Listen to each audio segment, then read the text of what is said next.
ফেসবুকে একটা video upload করলেন, সেকেন্ডের মধ্যে পুরো ওয়ার্ল্ডের সবাই ভিডিওটা দেখে ফেললো। কিন্তু মজার ব্যাপারটা হলো এই যে সেকেন্ডের মধ্যে সবাই দেখলো, ঘটনাটা আসলে কী ঘটে, এখানে কী কাজটা হয়।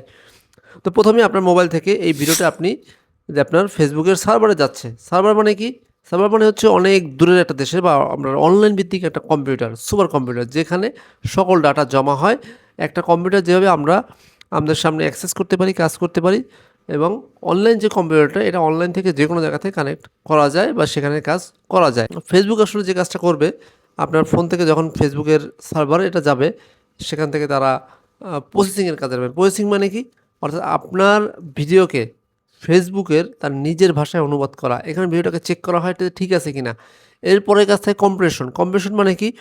আমি আপনাকে ছোট একটা জিনিস দেখাই। আপনারা অনেক সময় ফেসবুক থেকে ভিডিও ডাউনলোড করেছেন কিনা? দেখবেন আপনি যদি একটা বড় ভিডিও দিয়ে থাকেন, দেখবেন ওটাকে ডাউনলোড করার সময় খুব ছোট ভার্সন চলে আসে। কারণ ফেসবুক আমরা অনেক বড় ফাইল দেই, এটাকে তারা কম্প্রেসড করে তাদের যে ভার্সন, তাদের সার্ভারে যেভাবে জায়গাটা নিবে, সার্ভারের জায়গা যাতে নষ্ট না হয় সেভাবে করে সেটাকে একদম চিপে ফেলে সার্ভারে তারা আপলোড করে নেয়, যেন সার্ভারের জায়গা নিয়ে তাদের খুব বেশি সমস্যায় না পড়তে হয়। তো সকল ভিডিওর ক্ষেত্রে এই প্রসেসটা অ্যাপ্লাই করে। তারপর ভিডিওটা পৌঁছে দেয় ফেসবুকের বিশাল ডেটা সেন্টারে।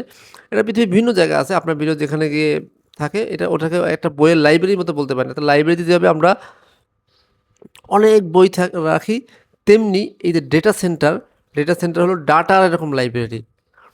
এরপরে কি হয়? এরপরে আপনার বন্ধুর মোবাইলের ফোনের, এমনকি সবার ফোনে এটা পৌঁছাতে, এবং সবাই কয়েক সেকেন্ডের মধ্যে। কিন্তু আপনি যদি চান যে ভিডিও দ্রুত আপলোড হোক, তাহলে ভিডিও সাইজ আগে থেকে ছোটো করে দিতে পারেন অনেকেই।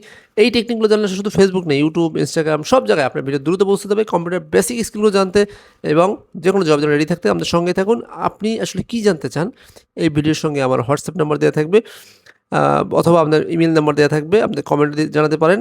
আপনি স্পেসিফিক্যালি যে জিনিসটা জানতে চান সেটা আপনাকে সরাসরি জানাবেন যে আমরা এই বিষয়টা সম্পর্কে আরও জানতে চাই।